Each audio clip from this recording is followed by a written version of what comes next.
What's up, guys? Welcome to our video. Hopefully we will, if you guys like this, we'll do some more of these. And so since we're stuck in quarantine, we've actually had some time to do some of the projects that we've been wanting to do. And so one of those things is brewing our own kombucha. So this is something I've done in the past myself, and I know how to do it, but I wanted to teach the boys how to do it themselves. And so that's what we're going to be showing you today. So the first thing we need to do before we even brew kombucha, a big batch of kombucha, is we need to grow our own Scoby. So we are going to be teaching you how to do that today. But first, what I did was I went over with Desmond, what a Scoby is, so that he can learn about the process of making kombucha. So Des, what did you learn about a Scoby? What does Scoby even stand for? Symbiotic culture of bacteria and yeast, and I'm pretty sure what it does, it's basically the home for good bacteria, and it goes on the surface of the kombucha to protect it from outside and air. That's good. That's exactly what it does. And another reason we have that is it also assists in the fermentation process. So that's what we're going to be showing you today. So all you need to make your own Scoby is a few simple ingredients, and we'll be listing everything in the description box. But just so you can be aware, we've got 7 cups of water. We've got a big 2-quart mason jar. You can find these anywhere. I like to just save them. And you need kombucha from the store. When you're making your own Scoby, it's really important to make sure you get raw, unflavored kombucha. You can always add flavors later, but when you're growing your own Scoby, you just want to make sure you get the original organic raw kombucha. And you'll even notice there's going to be pieces of floating Scoby already in there. So that's, little pieces growing already. And then we have sugar. Now, I'm using organic raw cane sugar. I think I needed granulated sugar, but what I did was I kind of just used my coffee grinder to granulate this down a little bit. So we're gonna find out if it works, guys. So hopefully it works. So I've got a 1/2 cup of sugar. Now, for all my keto people or people watching their carbs, you don't have to worry about this because during the fermentation process, most of the sugar is gonna get eaten up as a part of the fermentation process. So that's all we need.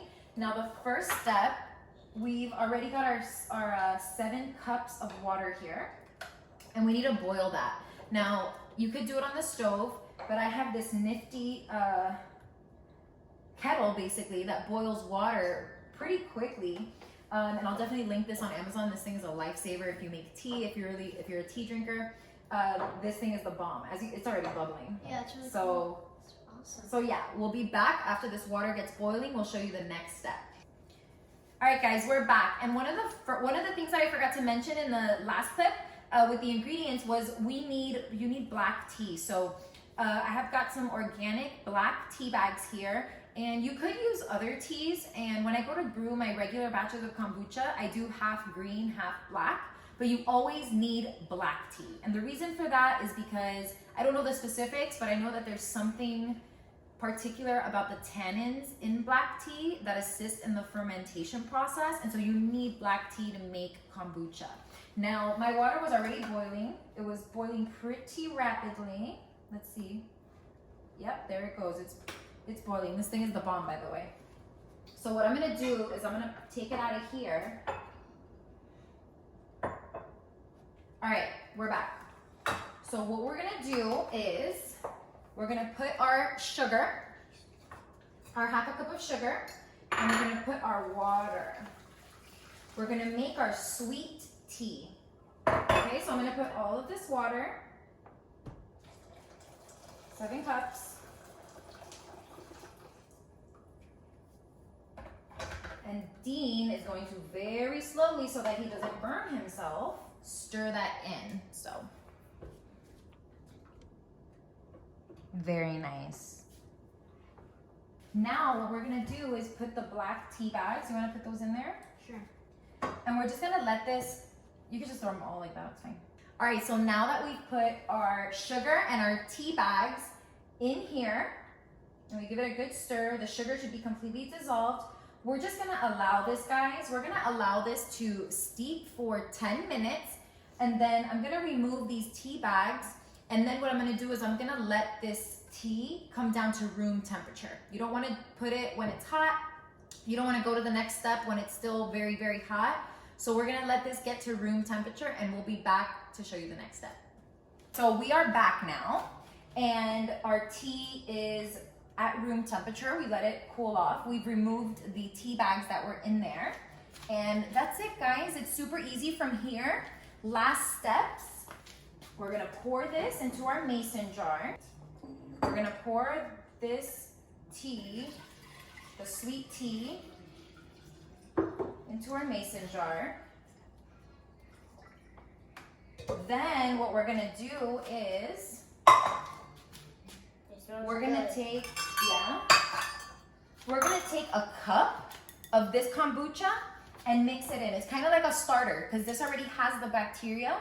And if there's any little floating pieces of Scoby in here, you're gonna wanna grab that and throw those in there. But if there's not, that's okay too. I'm gonna open this slowly because I shook it.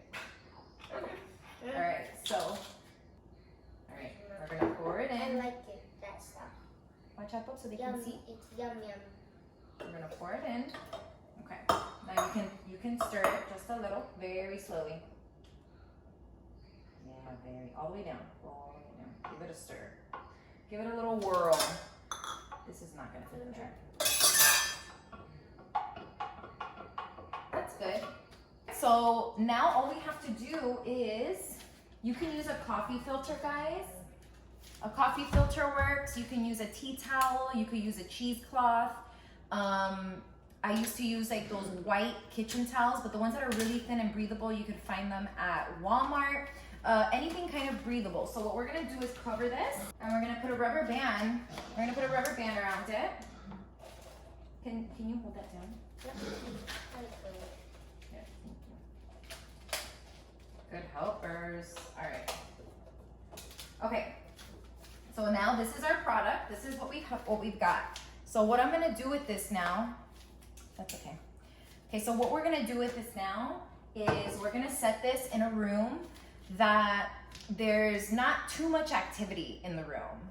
So I'll probably stick it in like my closet or something. So a room, you wanna choose a room that doesn't get too much sunlight, a room that doesn't have too much activity, people going in and out. You don't wanna put it near a fan or anything like that. Just in a quiet, cool, not cool, but just, you know, a quiet, nice, like dark, chill space in your house. And you're just gonna leave it. And honestly, I won't even look at it until day 7. Around day 7, I'll check it. But this one, since we're growing our own, it might take 2 weeks. And it could take several weeks. It depends where you are. No, don't do that, please. It depends where you are. We're in Florida, so I can get kombucha. Now, I'm growing my own Scoby right now, so this will take longer. But once I have my Scoby, I can brew kombucha in about a week in Florida because it's just so hot here.